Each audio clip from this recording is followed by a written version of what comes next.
हे सोंग धारण करणाऱ्यांना जाऊ द्या, पण ज्यांच्यापासून जन कल्याणाचा स्रोत सुरू झालेला आहे. रामजींना वनवास झाल्याबरोबर जानकीजी सुद्धा सोबत जायला निघाल्या, लक्ष्मणजी सेवा करण्यासाठी त्यांच्या सोबत. अयोध्येहून निघाल्यानंतर पहिला मुक्काम तमसा नदीच्या किनाऱ्यावर झाल्यावर 14वा मुक्काम निषादपती गोहराजाच्या शृंगवेर नावाच्या नगरीमध्ये गंगा किनारी झाला.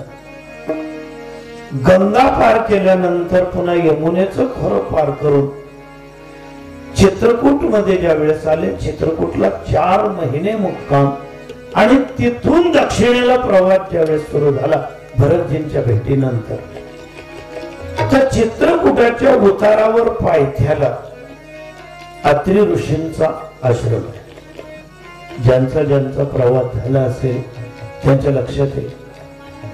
त्यांना काही काही लोक अनुसयाजींचा आश्रम म्हणतात, काही लोक अत्रिजींचा आश्रम म्हणतात, काही लोक तुम्ही बूट काढून घ्या पायातून, काही अनुसयाजींचा आश्रम म्हणतात. त्या अत्रिजींच्या आश्रमात ज्यावेळेस आले, अत्रिजींनी वंदन केलं. रामजी, लक्ष्मणजी, अत्रिजी वस्त्रीवर बसले पर्णकुटीच्या, आणि पर्णकुटीच्या माझ घरामध्ये अनुसयाजींनी जानकीजींना नेलं. 2 बाया आहेत, बायांनी व्यवस्थित ऐकत, आणि भगवान दत्तात्रयाला जन्म तुम्ही दिलाय, त्यांची निर्मिती भगिनींपासून आहे, तुम्हाला करावे तेवढे वंदन कमी आहे. एक देव पत्नी आहे आणि एक ऋषी पत्नी आहे, म्हणजे एक साधूची बायको आहे आणि एक देवाची बायको. मी बायांना विचारतो, कोणत्या बाईने कोणत्या बाईच्या पाया पडावं सांगा. उत्तर चुकलं तरी चालेल. एक देवाची बाई आहे म्हणजे बायको आहे, पत्नी आहे, आणि एक ऋषीची पत्नी. कोणत्या बाईने कोणत्या बाईचा पाया पडा? काय झालं? अनुसयाजींचा पाया जानकीजीने पडावा ना. अगदी योग्य उत्तर. जोरात टाळ्या वाजवा, जर वाजवायच्या आणि एक करा, जेही करायचे विरोधही करायचा डायरेक्ट करा, आणि प्रेमही करायचं डायरेक्ट करा. हे जे प्रेमाचं नाव बदनाम करून ठेवलं ना आता काही काही पोरांनी, तेरी गली में आके फाशी ले लूंगा. प्रेम फाशीले असते आणि फाशी लिहिशील मग काय होईल? लोक पटाईत झाले, 3रा रोज आवरील जाते. पहिल्याने गावात काही घटना घडली, 1-1 वर्ष आठवण राहायची, आता 2रा रोज याद पडत. आता या भानगडीत नाही पडायचं. प्रेम कुठे? अनुसयाजी ज्यावेळी जानकीजींना मध्ये नेत आहे, गेल्या गेल्या अनुसैया के पेटीचा स्वर खोटा घेतात, कारण सीता अनुसैया के पद सीता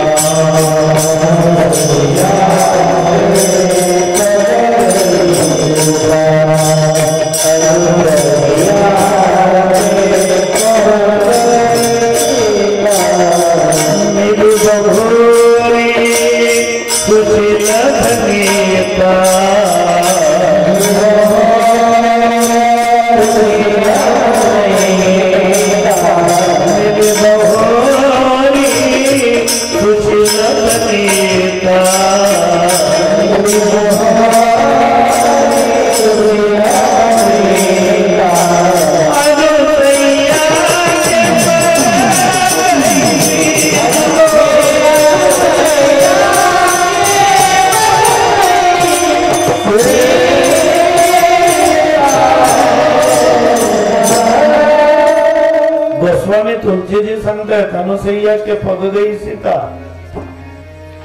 जानकीजींनी ज्यावेळेस वंदन केलं, अनुसयाजींना जवळ बसवलं, जानकी जी सांगायला लागले, हे मां अनुसया, आपने भगवान दत्त को, ब्रह्मा विष्णु महेश इन तीनों देवताओं को अपने संतान दत्त के रूप में कैसे प्रकट किया? और हाँ, जो गंगा की धारा है मंदाकिनी, उसे आप चित्रकूट में कैसे लाए?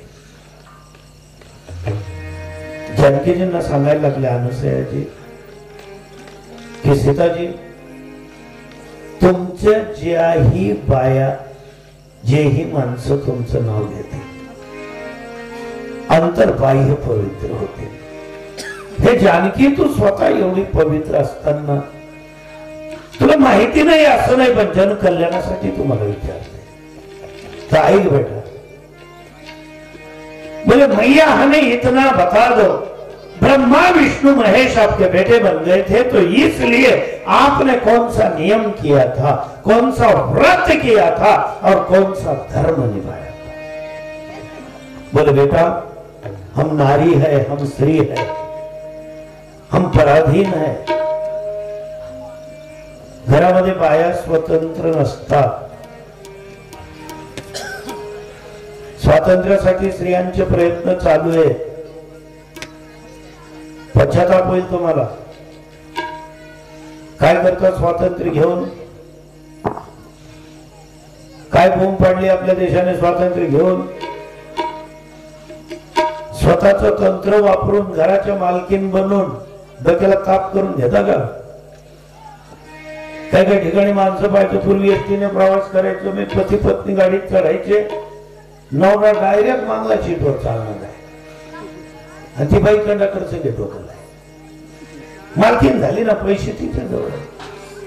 कंडक्टरने त्याला सांगितलं, म्हणजे तिकीट जात तिकडे त्या मालकीने. मालकीन होऊन टेन्शन करून घेता डोक्याला सगळं. आणि एक लक्षात ठेवा, काही माणसं वेडे नाहीत, येडा नाहीत, येडी घालेलचे. आणि ज्यांसले येडी घालणे होईल त्यांना मार्गदर्शन करतो. त्यांनी गुरु एकच करा, गांधारी गुरु करून घ्या. गांधारीला डोळे होते, पट्टी बांधली होती. आयुष्यभर वेडेपणाची पट्टी बांधून जगणं सोपं नाही. सगळं दिसतं, पण कॅप्टन म्हणून जबाबदाऱ्या वाढवता का? शिव्या खायच्या का? हार्दिक पांड्यावर सागर गुच्चूप आपलं आपलं बॅटिंग करानी का मालक वाहन? मग काय म्हणताय? या अगोदरही मुंबई इंडियन्स बऱ्याच मॅच हरलेलं होतं, पण आजच का मालक व्हायचंय ना. अनुसयाजींना विचारलं कोणता धर्म निभवला? म्हणे बेटा, धर्म, व्रत आणि नियम तीन तीन पार पाडायला आपण स्वतंत्र नाही, आपण परतंत्र आहोत. आणि आपल्यासाठी संस्कृतीने एक केलेलं आहे. मात्र वेगळा धर्म नाही, वेगळा नियम नाही आणि वेगळं व्रत नाही. आणि पहिल्या बघा, बायांनी इतके व्रत करूच नका. नवरात्रीचे 9 दिवस उपवास धरता तुम्ही आणि ऐन दसरा रोज आजारी पड जाते. दसरा रोज सोनं वाटानं नवरा आईबीनला ऍडमिट करत पडत. आणि त्याला विचारलं का दवाखान्यात? का बरं? आंबेची कृपा, जगदंबेची कृपा झाली आमच्यावर आणि आम्ही दवाखान्याच्या पायऱ्या चढलो. तुम्हाला कोणी सांगितलं इतकं व्रत करायला? सगळ्या कुटुंबाचा भार तुमच्यावर आहे. पती शुश्रूषणम श्रीणाम परो धर्म भयावह तद बंधूनाम च कल्याण्यम प्रजानाम चानुपोषणम. मजबूत जेवण करा. नवरात्रीमध्ये काही इतर उपवासांना सुद्धा परिस्थिती असेल तर बदाम मागवा, काजू मागवा, अक्रोड मागवा. चांगली मालेगावला एक खजूर मिळते, महाराजाचा त्या काकाची मसालेवाल्याकडे पाहिजे. आम्ही 800 रुपयाचे अर्धा किलो खजूर. योगायोग का ते टवडे उकलाई गे कामणारी आत्मा. मग ते भाव काय? म्हणजे 800 रुपयाला अर्धा किलो. मग आमचं नाही जाय. आम्ही 20 रुपयाला पावशेर खातो. आणि आमने ती खजूर सोलता सोलता निम्मी किडा निघते. 800 रुपये आहार भक्कम घे. तुमच्यावर सगळं घर आहे, सगळा परिवार तुमच्यावर अवलंबून आहे आणि तुम्हाला एकच सांगितलंय ना, तुम्ही दुसरं तिसरं काहीच करू नका, तारा सकल परिवार, सगळ्या परिवाराची जबाबदारी तुमच्यावर आहे. म्हणून तुमच्यासाठी व्रत वेगळं नाही, नियम वेगळा नाही. अर्थात तुम्ही आता जे करतायत ते बरं आहे, काही न करण्यापेक्षा. आता तर पुरुष मंडळींना सांगतो बाया, रोज एक तांब्या पाणी महादेवाला टाकतायत, खूप चांगला उपक्रम आहे. मागे 3 महिन्यापूर्वी 2-2 तांब्याचा नियम निघाला होता, पण ते सर्क्युलर काही जास्त दिवस चाललं. 2-2 तांबे, त्याच्यात आमची एक चुलत भाऊ 2 तांबे घेऊन पाठ टाकायला चालले. आणि मला कीर्तन नव्हतं, मी योगायोगाने घरी. मग विचारलं, मग तो वहिनी 2 तांबे, मंदिर वाचलं महादेव 2 तांबे, आणि गरणा महादेव म्हणे, गरणा महादेवर 2 बादल्या टाकाय घ्या तरी उतरी राहिली नाही. गरणा महादेव जोडा मागे राहिला म्हणे. काहीतरी करतायत ना, अति उत्तम. पण तुमच्यासाठी नियम, व्रत आणि धर्म हे सगळं एक आहे. पहाडे त्यांनी सांगितलं, एकही धर्म एक व्रत देवा, एकही धर्म एक व्रत देवा, कायम मन पती पद प्रेम,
त्याला संसार म्हणतात. कीर्तनामध्ये स्वरभंग झाला, मर्यादा संपली.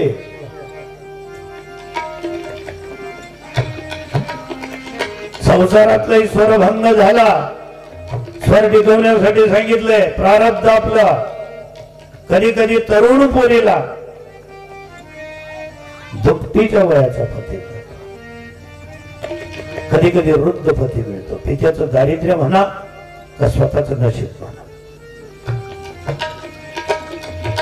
अंध बधिर क्रोधी अतिधीन, काही काही बायांना क्रोधी पती मिळतो, एकदम स्वतः. क्रोधी नवऱ्याचा प्रपंच करणाऱ्या तुम्ही अधिमाया शक्ती, ब्रह्मांड नाही का तुम्ही पृथ्वीचं रूप आहे. बारट राहत्या क्रोधी बिनाकली कितलं बी प्रेम करा, मुसडा मागची थोडं जरी चुकलं. आता खिचडी तिखट झाली एवढी, मग व्यवस्थित सांगावं ना तिखट झाली. तू काय दे बरं येत नीट बोलावूच देत, असा वाकडा वाकडाच पैकी. आणि बायांनी चिंता करू नका, अहो त्यांना दोष नाही, खांड बाणट राहते. आणि चांगल्या पुरी जर बाणट खांडमध्ये देवाई घ्या, त्याच नातीन बाणट होई जाते. चांगल्या चांगल्या काय काय एकदम हुशार होती वाय, पण आजी वायबार रगत होई, तिना दोष नाही, वायबार मध्ये वाई जाय. काही काही बायांची एवढी ताकद आहे, एकदम वायबार खांडमध्ये वाई जाय, पण स्वतः एवढं पॉवरफुल असतात. आप भीतर गई औरों को तारा, सारा सकल परिवार. इथला बानट एवढा वायबार चतुर्थी रोज बी मासा लिहिला भावड्यात असतात असं नाही मुद्दाम करतात पत्नी म्हणते आज चतुर्थी आहे तुम्हाला मी मोदक सांगितले होते मोदक सांगा होता मला वाटतं माझा सांगा होता म्हणजे तुला दोष नाही तुन बाप तुला ते नालायकी कारण ते सुरुवातच असते नालायक नालायकच पैदा होते पत्नी म्हणते तुम्हाला काही कळतं का आज चतुर्थी आणि आज तुम्ही असं सासून सांगायला म्हणजे आई आज चतुर्थी आज मासाला होईल उद्या नवरांगाचे इच्छावच आता सुधवरचे काही धरली नवरांगाचे मग मारणी कापतात का ठीक आहे बरोबर उभा शपाल बाई आल्या असतो खाणं खाण गेलं बावळट काहीच अकल नाही बिनाकली पण अशा घरांमध्ये काही काही बायांनी इतका बदल केलेला आहे मग त्यांना विचारलं तुम्ही कोणतं तंत्र अपनावलं काय बदल केला इथला वानडवा यातले काही माहित नाही त्यांना जर विचारलं एकादशी म्हणजे काय राजवा त्यामध्ये एकादशी देवी राज ना म्हणजे इथला सुदवर्ज एकादशी देवी राज आशाही घरांचं परिवर्तन केलं त्या बाईंनी एकच सांगितलं आम्ही एकच केलं पिव को वचन नाही टाळा आम्हाला आमच्या आईने आणि आमच्या वडिलांनी आमच्या दिग्गज गुरूंनी जे मार्गदर्शन केले त्या मार्गावर मी चालत आले संयम ठेवला आणि बदल करण्यासाठी स्त्रियांना एकच सांगतो ज्या माझ्यापेक्षा मोठ्या असतील त्या माझ्या आई समान बरोबरीचे असतील तर बहिणी समान लहान असतील मुली आणि नाते समान बदल कसा घडणार नाही नवरा कसा ऐकणार नाही काही काही वेळा तक्रारी करतात आता मी समाज प्रबोधनाची कीर्तन करतो मला फोन येतात बाबा काही केलं तरी नवरा अजिबात ऐकायला तयार स्त्री भूमिकेमध्ये तू कमी पडते कुठे विधात्याने निर्माण करताना स्त्रीच्या नजरेमध्ये नशा दिली ओठामध्ये अमृत दिलंय शब्दामध्ये संगीत दिलंय तू वापर कर चांगला चांगला वाघ बैले होत्या चांगला चांगला एक शब्द वापरा ना शब्द को संभाल करतो आता आमच्या पत्नीने मला या वयात सांगितलं होतं आता 8-10 दिवसापूर्वी म्हणजे तुम्ही पाहतात का आपल्या आसपास माणसं कसे धुणं काढून आणतात त्या बाया वाळत टाकतात ते तिकडे येताना कपडे काढून आणतात म्हटलं तू त्या बायांचं बोलणं ऐकलं ते कशा सांगतात त्यांना तिकडनं येताना तेवढं धुणं काढून आणा गडे तू गडे म्हण मी गड्या सुद्धा करले तू तर गडे म्हणत नाही मला आणि मी बी आहे चिऱ्यावायानं काम नाही आपल्या आठीनं नजरेत नशा आहे शब्दामध्ये संगीत आहे ओठामध्ये अमृत आहे बदल होतो कोण म्हणतो बदल होत नाही सगळ्या प्रकारचे बदल होतात अनुसूयाजी सांगतायत की जानकीजी फक्त एक काम करायचं बेटा माता पिता भ्राता हितकारी स्त्रियांनी एक लक्षात ठेवायचं तुमच्या घरी भगवान दत्त प्रगट करायचे असतील ब्रह्मा विष्णू महेश प्रगट करायचे असतील ते एकच लक्षात ठेवा रामचरितमानस रामायण सांगतं माहेर कितीही श्रीमंत असलं कितीही तो बडेजाव पतीच्या घरी सांगायचा नाही नवऱ्याचा पुन्हा पुन्हा अपमान करायचा नाही माझ्या माहेरी मग त्यांना उत्तर दिलं होतं अनुसूयाजीने माता पिता भ्राता हितकारी आई वडील भाऊ बहिणी या सहाय्यक असतात स्त्रियांना बहीण सहाय्यक आहे भाऊ सहाय्यक आहे आई सहाय्यक आहे बाप सहाय्यक आहे पण यांना मर्यादा आहे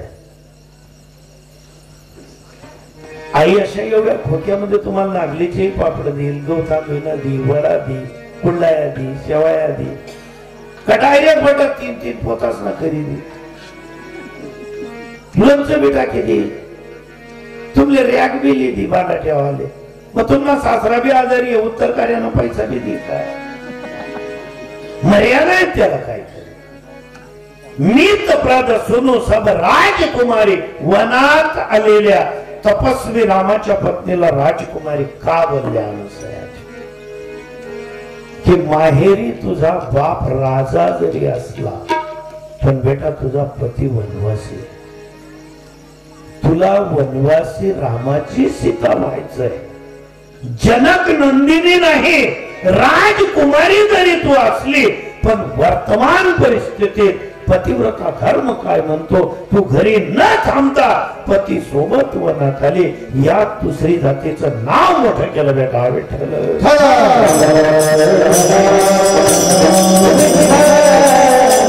विचारलं की मां मंदाकिनी कैसे प्रगट आहे. म्हणे मी फक्त माझ्या पतीला देव अत्रि ऋषी ते तपश्चर्यामध्ये बसलेले असताना मला एकदा त्यांनी सांगितलं की पाणी लाव, जल लाव. दुष्काळ होता, जवळपास पाणीही नव्हतं, पण त्यांनी सांगितलं पाणी आण. मी निघाले, उतारावर आले, चित्रकूटाच्या हाताने खड्डा तयार केला आणि माझी पती सेवा पणाला लावली आणि गंगा मातेला सांगितलं की हे गंगे, जर मी खरोखर काया वाचा मनाने माझ्या पतीला भगवंत समजून सेवा केलेली असेल आणि उत्तम मध्यम कनिष्ठ तिघही पतिव्रतांमध्ये जर मी श्रेष्ठ असेल तर हे गंगा मैया यहाँ पर प्रगट हो जाओ. गंगा मैया प्रगट झाल्या. त्यांनी पाणी घेतलं, पतीला पाणी दिलं. अत्रि ऋषी होते ते.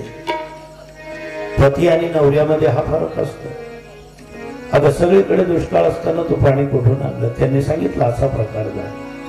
तिथून आले, त्या खड्ड्याला आपल्या हाताने कोरलं, स्वतः तिथे आंघोळ केली आणि ते पाणी वाहायला अत्रि ऋषींनी जागा करून दिली आणि तो जो प्रवाह निर्माण झाला त्याचं नाव मंदाकिनी पडलं. आज जी मंदाकिनी नदी आहे त्या म्हणतात की मी फक्त पती सेवेच्या जीवावर आणि राहिले भगवान दत्त ब्रह्मा विष्णू महेश माझी सत्व परीक्षा पाहायला आले होते आणि काय मागणी केली होती त्यांनी, नग्न होऊन आम्हाला भजन द्या. 3 देव.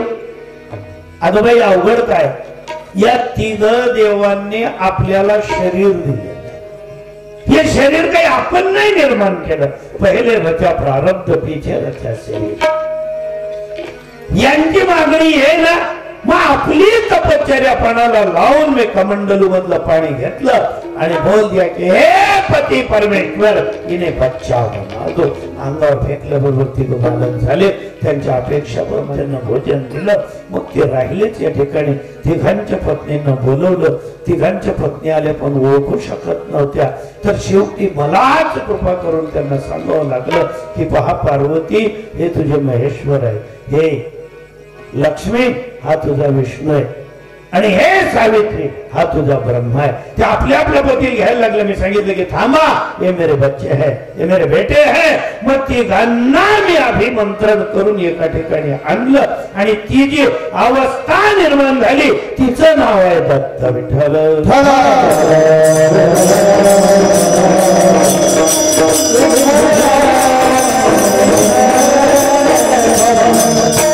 भगवान दत्ताचे हजारो आणि शेकडो अनुयायी असतीलही पण आज जो आम्ही अभंग निवडला, एकनाथ महाराज त्यांचे गुरु होते जनार्दन स्वामी, 15व्या शतकातले.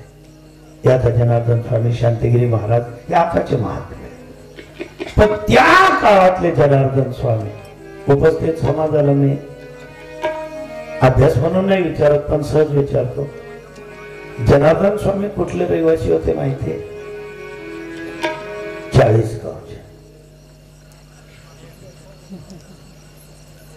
देशपांडे वाड्यातले ते मूळ रहिवासी 40गावचे. त्यांची नेमणूक केलेली होती. ही बहाळची जी गढी आहे, कसबे बहाळची, हे वेरूळ परगण्यामध्ये येते. इथे त्यांची नेमणूक केलेली असताना अचानक मोगलाईचे सगळे ते आक्रमण वगैरे पाहिल्यानंतर आणि देवगिरी किल्ल्याचे सुभेदार आणि गणितज्ञ असल्यामुळे ते, कारण भास्कराचार्य आपल्याच परिसरातले होते आणि जनार्दन स्वामी हिशोबामध्ये म्हणजे ऍक्युरेट हा इंग्लिश शब्द आहे, म्हणजे अगदी तंतोतंत. यांना ज्यावेळेस देवगिरीला नेमण्यात आलं तर त्याच वेळेस यांच्याकडे एकनाथ महाराज पैठण ते प्रतिष्ठान होऊन इकडे आले आणि हे बहाळच्या गडीकडनं तिकडे गेले. त्याने सांगितलं की प्रभूजी मला तुम्हाला गुरु करायचं. म्हणाले का? मला काही झालं तरी भगवान दत्तात्रयाचं दर्शन करायचं. मी ऐकून आहे तुम्ही साक्षात्कारी आहात, तुम्हाला भगवान दत्तात्रयाचं दर्शन झालंय, तुमचं दत्तात्रयाशी बोलणं झालंय, तर गुरुजी मला दर्शन होईल का? म्हणाले निश्चितच.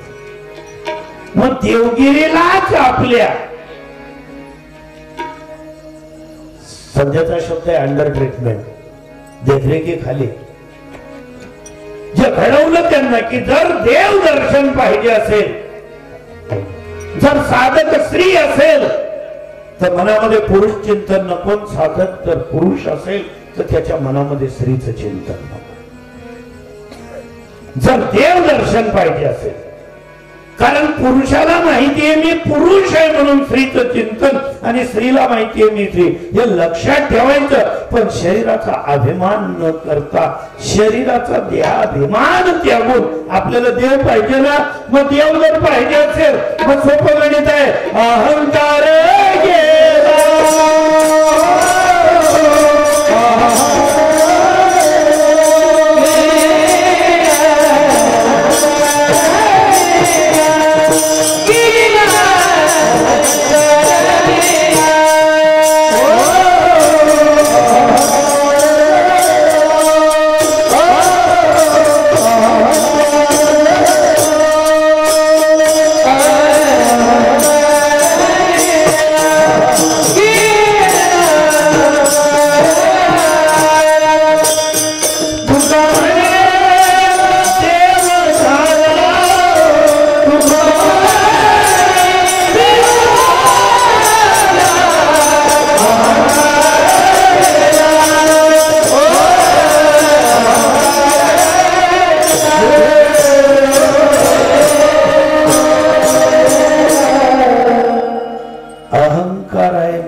विरहित आनंद असतो.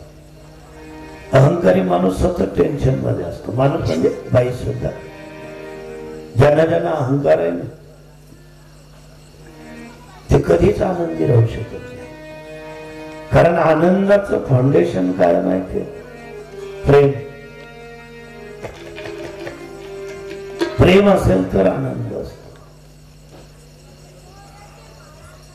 शब्दांना प्रेम स्वरूप देत. आदर करायचे आपल्याकडे पूर्वी जेवताना, घ्याना घ्याना घ्याना, ल्या हो ल्याना, शेजारी बसलेली सांगा ल्या, ते वाढणाऱ्याला सांगायचं ठेवूया,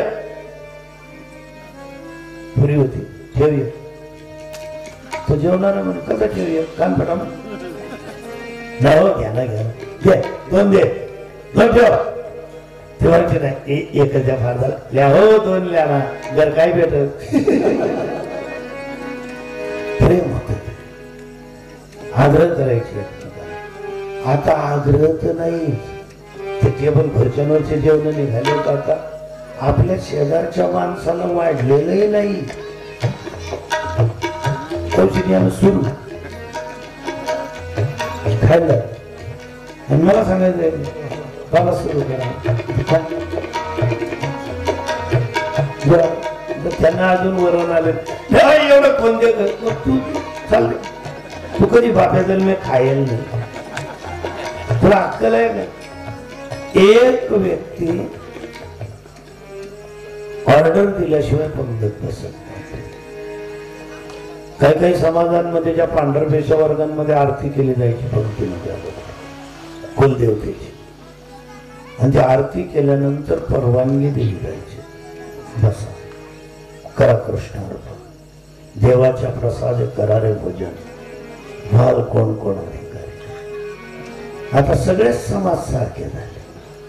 आता कोणी उच्च राहिले नाही, कोणी हलके राहिले नाही, सगळे एकच. घरमालक सांगायचं जेवण करा, तेव्हा माणसं जेवायचे स्वाभिमानाने. आता लग्नामध्ये येतात, 2 जण आले की त्यामध्ये गर्दीवान पहिले जेवण काटूक मिटाडले तू कधी खायलाच नाही, खावासाठीच पैदा होईल घेतो. नंतर घरमालकाला भेटायला जातात, मुलीच्या मुलाच्या बापाला. ते म्हणतात वा वा वा आले, आता जेवण करून घ्या. नाही नाही आम्ही दिली ना, काय बेरडच नाही. पहिले जीवन म्हणजे इतकी हलकट झाली का मानवता. आम्ही देव म्हणू शकतो, नारायण नामे हो जीवन मुक्त. कुठे गेला तो स्वाभिमान, ते प्रेम गेलं, तो आनंद गेला.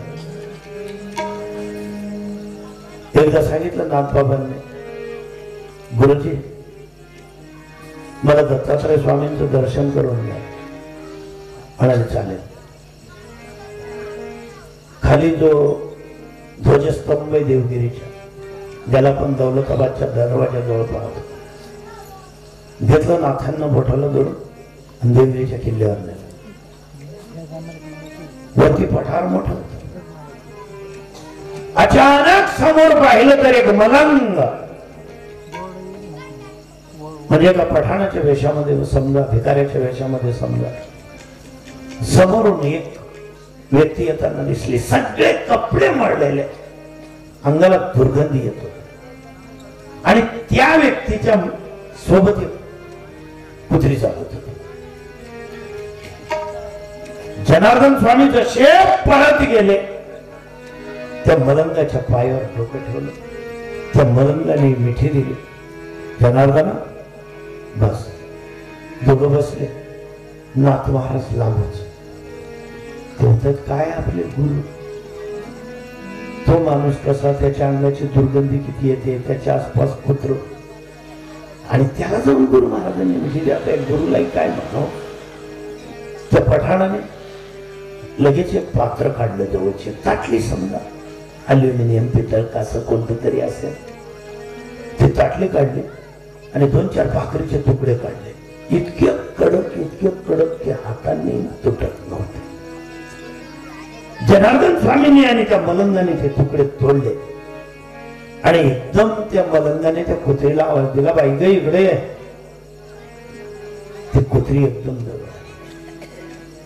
जनार्दनाचे पाय धरले आणि तो मलंग त्या कुत्रीचं दूध काढायला. त्या थाळीमध्ये जिच्यामध्ये भाकरीचे तुकडे पडले, त्या कुत्रीचं दूध भाकरीचे तुकडे भिजवत आहे. त्या नाथांनी पाहिलं. काय म्हणावं आपल्या गुरुला, हा कोण?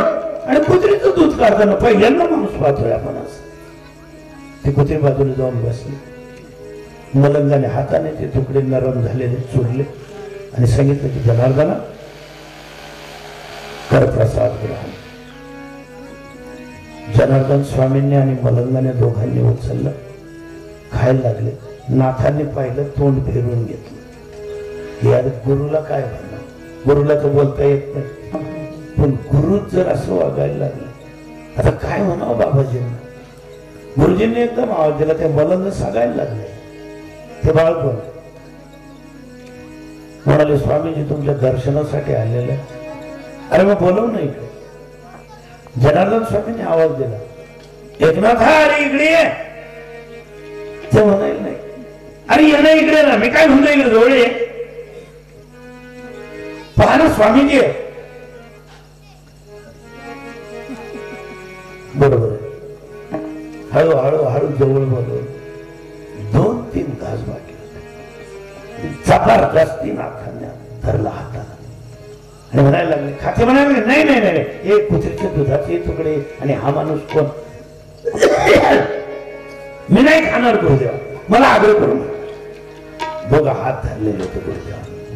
तसंच जेवढा सापडेल तेवढा ते प्रसादाचा तुकडा घेतला आणि नाथांनी इतके मोठ पक्के दाबलेले आतच जाऊ द्यायला तयार नाही, पण तशा पठाणवर यांनी इकडे दाबलं तुकडं. थोडा पोट उघडला आणि किरकोळ स्पर्श झाला. झाल्याबरोबर बरोबर बदल झाला आणि पाहायला लागले समोर तर हा मलंग नाही तर त्रिमुखी दत्त समोर बसले आणि ती पुत्री नाही ती प्रत्यक्षात कामधेनू पाहिली आणि गुरु महाराजांना सांगितलं की धन्य गुरु राया. ते म्हणाले कसं वाटतं. तेव्हा त्यांनी सांगितलं की अवघ्याचे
प्रसाद मिळाला आणि प्रसाद मिळाल्याबरोबर काय झालं.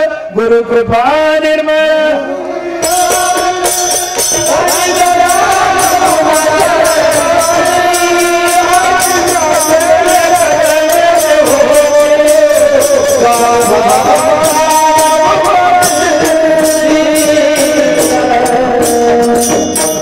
गुरुची कृपा झाली की गुरु महाराज गुरु गोविंद दोनों खड़े किसके लगे पाव बलिहारी गुरुदेव की गोविंद दियो मला.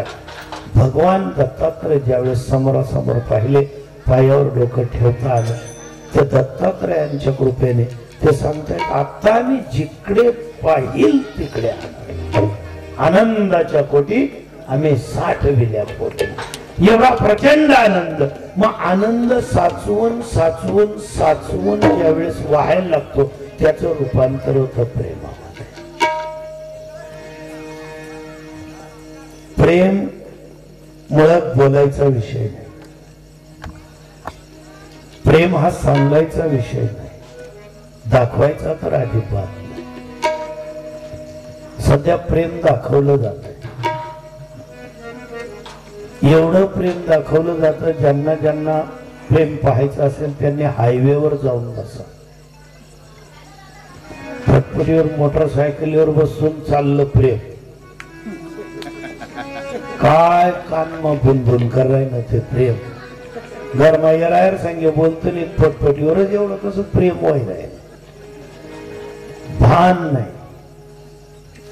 रस्त्याने कीर्तनाला जाताना महाराज आम्ही पाहतो चाकामध्ये पदर चाललाय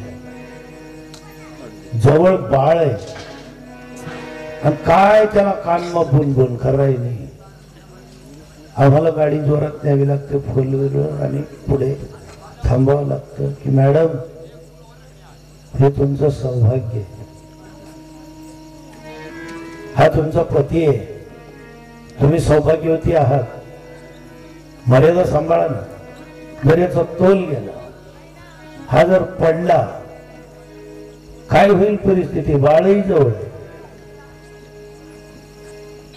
काय आमच्या पूर्वजांकडे प्रेम नव्हतं का. प्रेमाला प्रायव्हसी लागते का.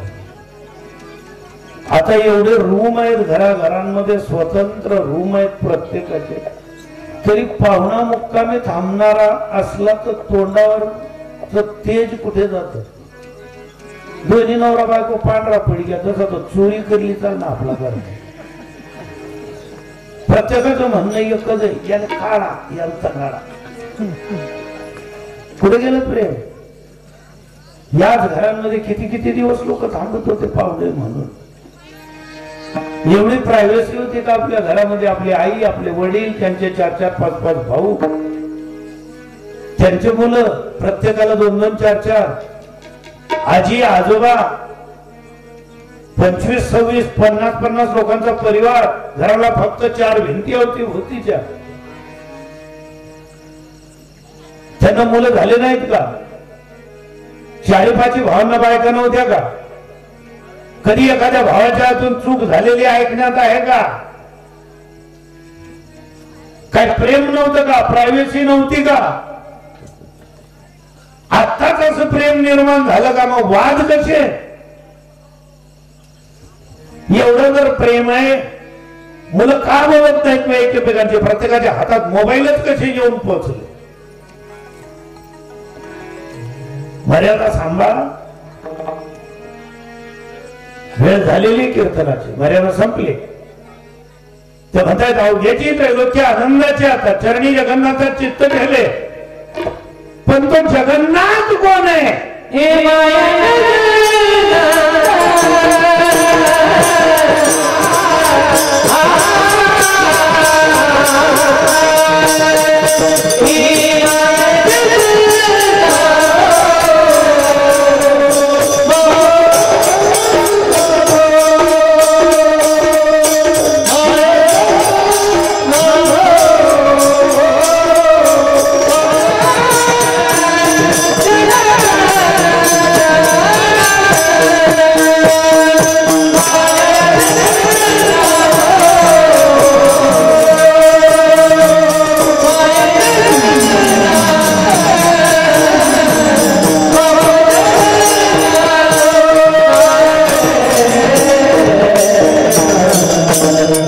भगवान दत्तात्रयाची प्राणप्रतिष्ठा इथे झालेली. काय शिकलो आम्ही या प्राणप्रतिष्ठेपासून? त्या मूर्तीला स्पर्श करून, नमस्कार करून काय आलं आमच्या लक्षात? जगाचा नाथ असणारा ब्रह्मांड नाही. इथे बसलेल्या सर्व भगिनी आणि बांधवांना जिथपर्यंत माझा आवाज जात असेल तिथपर्यंत मी सगळ्यांना विचारतोय,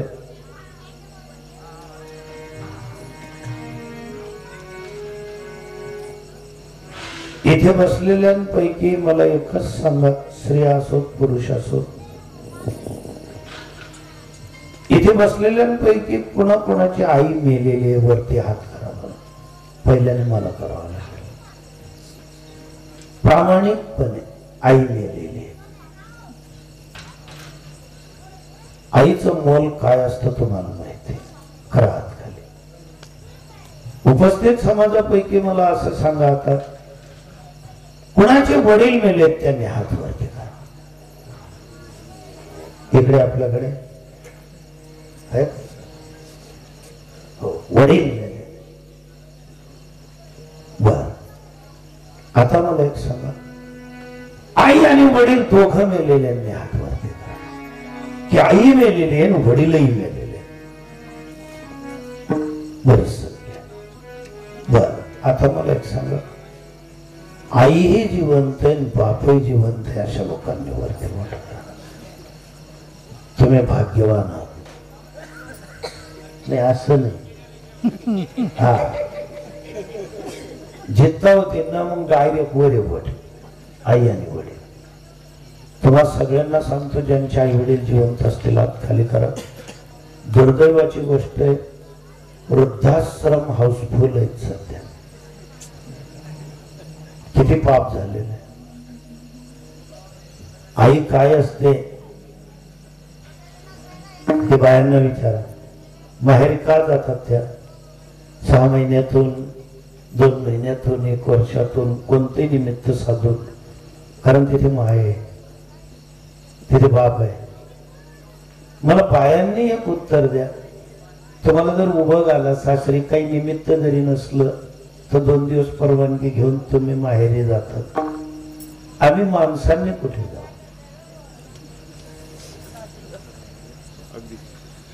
कुठे जावं आम्ही सांगा ना बाहेर.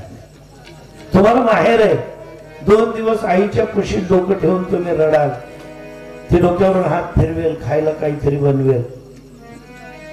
आम्ही काय करा? पुरुषांना मित्र असले पाहिजे.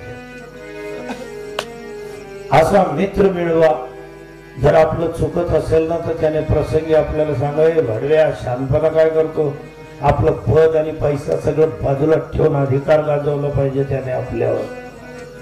हुशाऱ्या काय करतो, तुला लाज वाटली पाहिजे ना एवढा अधिकाराने बोलणारा असावा.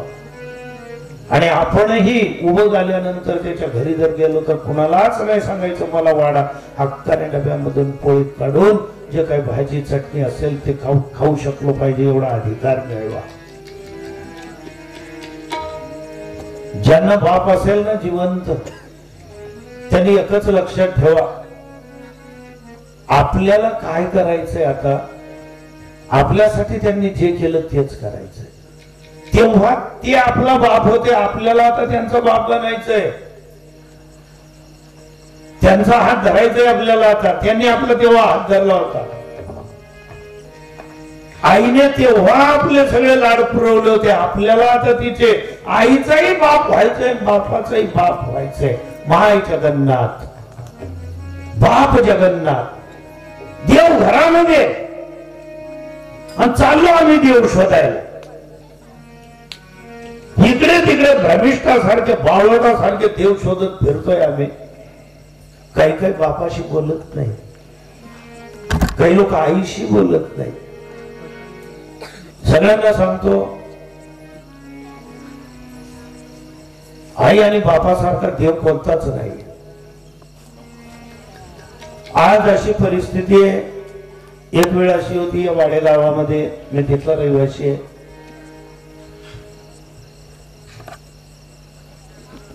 (1999) साली इतकं दारिद्र्य होतं आमचं, आणि आई मला रोज सांगायची, मला चष्मा घेऊन ये, मला चष्मा घेऊन ये. 9 लोकांचं कुटुंब पोसायचं, कीर्तनाशिवाय काहीच नाही.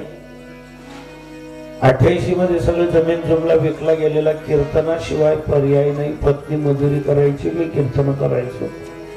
पैसा उरत नव्हता. कधी आई सांगायची मला 50 ग्रॅम पेढे घेऊन ये, कधी गाठी शेव घेऊन ये.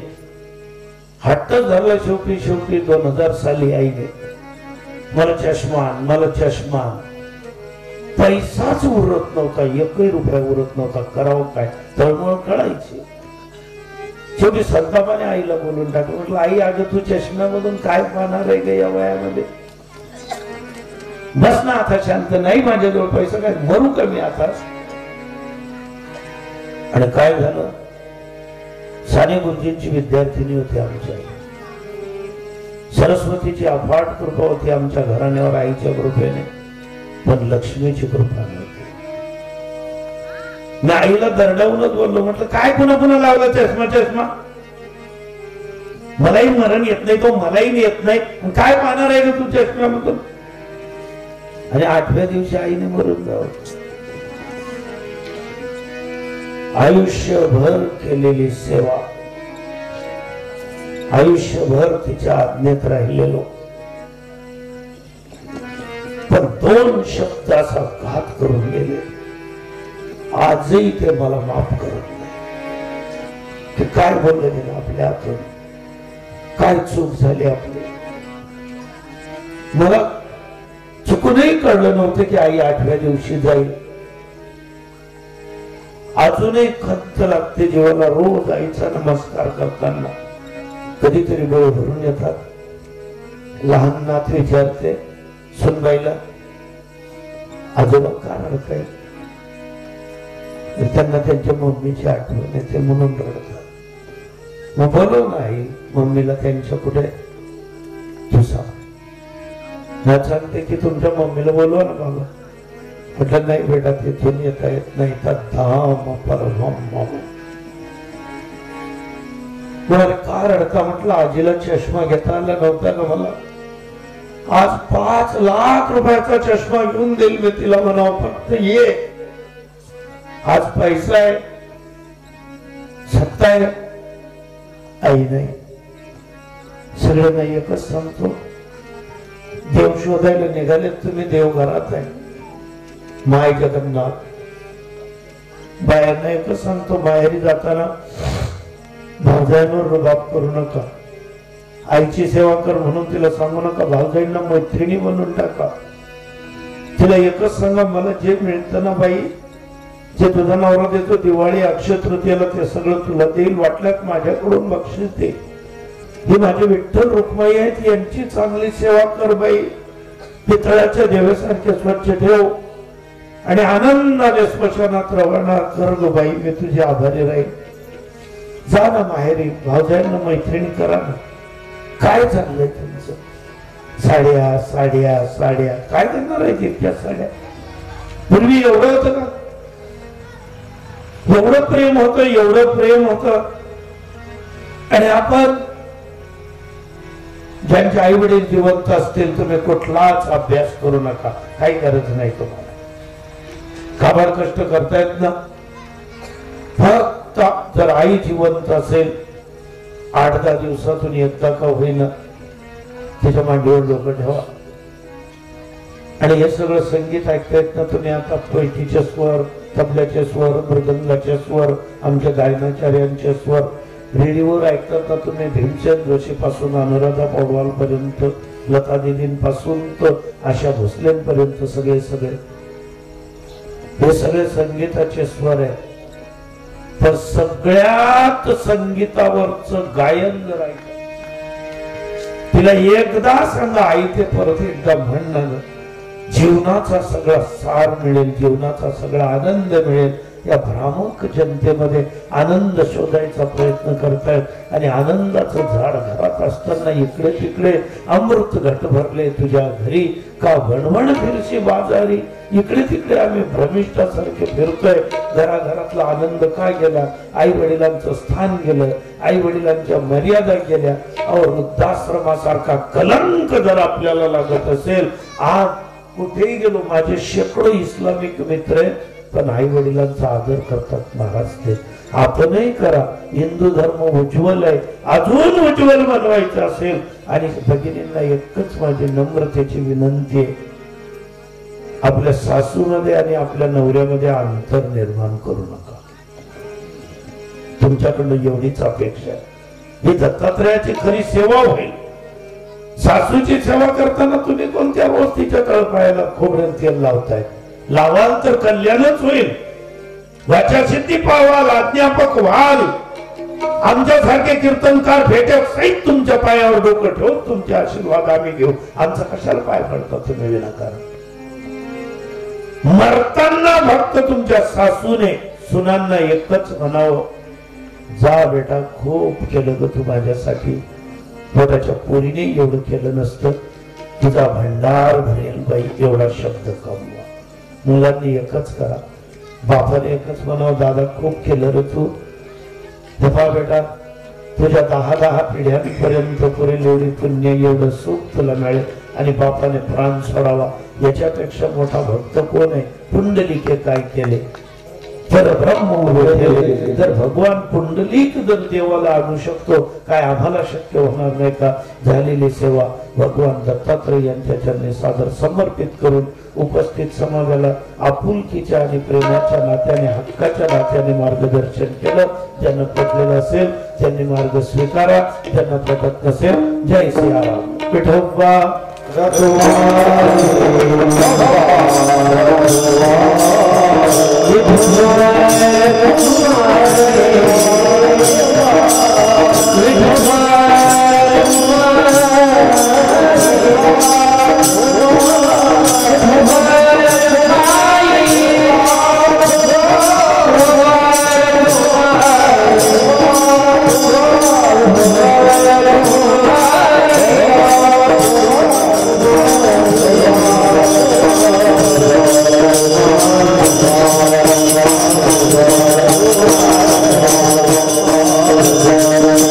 Oh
बऱ्याच वर्षापासून पण अमृतकर परिवार, ग्रामस्थ मंडळी, नातेवाईक, सोयरेदारी, त्यांचे सर्व भावबंद मंडळींनी विचार केला आणि अगदी सुंदर असं मंदिर बनवलं.